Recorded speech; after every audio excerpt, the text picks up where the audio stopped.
बंटी और बबली दोनों सगी बहनें, दोनों ही एक नंबर की चालाक थी। वो बूढ़ी औरतों का भेष बनाकर अलग अलग गांव में जाती थी और जहां भी सीधी साधी अमीर सेठानी औरतें दिखाई दे उनको ठग लेती थी। अरे मोरी मैया, ये तो सच में जादू हो गया। मुझे भी कोई ऐसी दवाई दे दो। मैं तो बिल्कुल ऐसी 20 साल की जवान लड़की बनना चाहती हूँ। मेरे पति तो मुझे पसंद ही नहीं करते, हमेशा मुझे बुढ़िया बुढ़िया कहकर चिढ़ाते रहते हैं। सही कह रही हो बहन, मेरे पति भी मुझे ऐसे ही सुनाते हैं कि तू तो अब बूढ़ी हो गई है, तेरे ऊपर कुछ पहना ओढ़ा अच्छा नहीं लगता। अब दिखाऊंगी मैं कितनी सुंदर लगती हूँ। वैसे ये दवाई खाकर हम कितने दिन में जवान हो जाएंगे? बस एक बार ये 1 हफ्ता दवाई खा लो, उसके बाद आने वाले 1 हफ्ते के अंदर तुम्हारे अंदर बदलाव आ जाएगा। पर ये दवाई महंगी है, इतना याद रखो, 51,000 रुपए का शगुन डालना पड़ता है तब ये दवाई मिलती है और तभी ये अपना असर दिखाती है। अब तुम पांचों अगर जवान होना चाहती हो तो कल 51,000 रुपए ले आओ और ये दवाई ले जाओ। अरे वो अरे वो तो कोई दिक्कत नहीं है, पैसों की चिंता तुम ना करो, हम कल ही ले आएंगे। पर मेरी तो अब बहन की लड़की की शादी है, मैं सोच रही हूँ कल से ही दवाई शुरू कर दूं। हाँ, आप कल से ही दवाई शुरू कर दो, तभी आप मेरी तरह सुंदर बन पाओगे। ठीक है, तो फिर हम सब कल पैसे लेकर आ जाएंगे, तुम हमें दवाई दे देना। मोहनपुर गांव की सारी अमीर बड़े घर की औरतें बंटी और बबली के झांसे में आ जाती हैं और उनसे दवाई खरीद लेती हैं। बंटी और बबली तो अपना काम करके उन औरतों को ठग कर कब का वहां से रफू चक्कर हो चुकी थी, पर मोहनपुर गांव की औरतें अपना सिर पीटती रह गई। उनके घर में सभी उन्हें डांटने लगे। अरे तुम पागल हो क्या? तुम्हारी उम्र हो गई, बाल पक गए, पर अक्ल अभी भी बच्चों वाली है। ऐसे भला दवाई लेकर कोई इतना जवान हो जाए कि 20 साल की लड़की बन जाए? तुम्हें क्या हो गया था? बताओ, फालतू के पैसे खराब हो गए और वो औरतें तुम्हें ठग कर चली गई। अरे मुझे अकेली को क्यों डांट रहे हो? सब किया धरा उस सुशीला का है, वही मुझे उन औरतों के पास ले गई थी। पर मुझे अभी तक समझ में नहीं आ रहा है कि उनमें से एक बूढ़ी दादी और वो उसकी पोती, क्या जो हमें पागल बना रही थी वो दादी पोती है क्या? तुम यहाँ अपना गणित लगाती रहो और वो दोनों राम जाने किसी और को लूट रही होंगी। बिल्कुल सही। बंटी और बबली अब सीतापुर गांव में पहुंच चुकी थी। अब उनका अगला निशाना यहाँ की अमीर घर की औरतें। बंटी, चल अगला निशाना ढूंढते हैं, थोड़ा गांव में घूम आए। ठीक है, पहले इन सब का विश्वास भी तो जीतना होगा। अरे वो तो हमारे बाएं हाथ का खेल है। बंटी और बबली दो बुढ़िया बनकर सीतापुर गांव में घूमने लगी। वो एक चौपाल के पास से गुजरी, वहाँ कुछ बड़े घर की औरतें बैठी हुई आपस में गप्पे मार रही थी। बंटी और बबली जानती थी कि ये सही मौका है। अरे लाजवंती, कितने दिन में मैं जवान हो जाऊंगी? दवाई की 5 खुराक तो मैंने खा ली है। सुमित्रा, तुझे सब्र नहीं है। मैंने तुझे कहा ना, तू देखना सुंदर लड़की में ना बदल जाए तो मेरा नाम बदल देना। मैंने भी वो दवाई शुरू कर दी है। अरे हम जैसी बहुत बूढ़ी औरतें उस दवाई को खाकर जवान हुई हैं।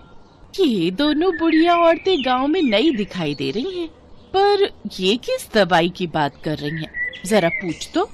अरे बहन जी, जरा रुकना, आपको इस गांव में पहली बार देखा है, आप ये किस दवाई की बात कर रहे हो? जी नमस्ते। हम दोनों तो बूढ़े से जवान होने की दवाई की बात कर रहे हैं। हम वो दवाई खा रहे हैं। अब बूढ़े शरीर से काम नहीं होता, उम्र हो चली है, शरीर कमजोर हो गया है। हमें किसी ने दवाई दी थी कि इसको खाने से हम बहुत जल्दी जवान लड़की बन जाएंगे, तो हम इसी बारे में बात कर रहे हैं। हाय हाय हाय, सचमुच बुढ़ापा झेला ही नहीं जाता। कभी कोई बीमारी शरीर को घेर लेती है तो कभी कोई। हमसे अब बुढ़ापा सहन नहीं होता, इसलिए हम जवान होने की दवाई खा रहे हैं। अच्छा, तो उससे कोई भी जवान हो सकता है? अगर हम लोग वो दवाई खाएं, क्या तुम हमें भी वो दवाई दे सकती हो? हाँ, क्यों नहीं, वो दवाई तो हम जरूर दे सकते हैं।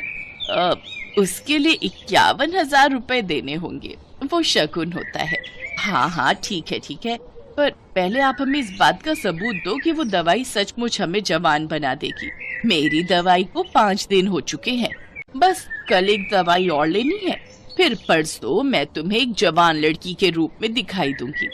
ठीक है, तो फिर हम परसों ही दवाई खरीदेंगे।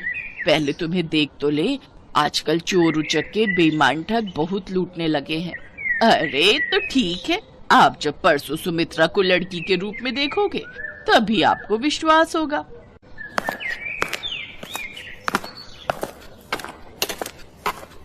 यार बबली, अब कुछ दिनों के लिए बाहर घूमने चलेंगे, बस ये थोड़े और पैसे आ जाए। बहुत थक गई हूँ मैं ये बुढ़िया बन बनकर। ठीक है, बस ये काम हो जाए, फिर इस बार हम लंबी छुट्टियों पर चलेंगे। बंटी और बबली इस बार बहुत खुश थी क्योंकि उनके पास इस बार बेईमानी के बहुत सारे पैसे जुड़ चुके थे। अगले दिन गांव की सारी अमीर घर की औरतें बंटी और बबली के पास दवाई लेने पहुंच जाती हैं। ये मेरी ननद है, कल ही दूसरे गांव से आई है। मैंने इसे भी आपके बारे में बताया तो ये बोल रही है कि इसे भी वो दवाई चाहिए जिससे आप बूढ़े से जवान हो जाओ। वैसे आपकी दूसरी साथी कहाँ है? क्या वो जवान हो गई? हाँ बहन जी, वो तो कल रात को ही जवान हो गई थी। अरे सुमित्रा, जरा सामने आ जल्दी से, इन्हें अपना जादू दिखा। सब औरतें चौंक जाती हैं क्योंकि बबली अब एक लड़की के रूप में थी। तभी सेठानी की ननद बोली, क्या बात है, वैसे कितने दिन लगे आपको बुढ़िया से जवान होने में?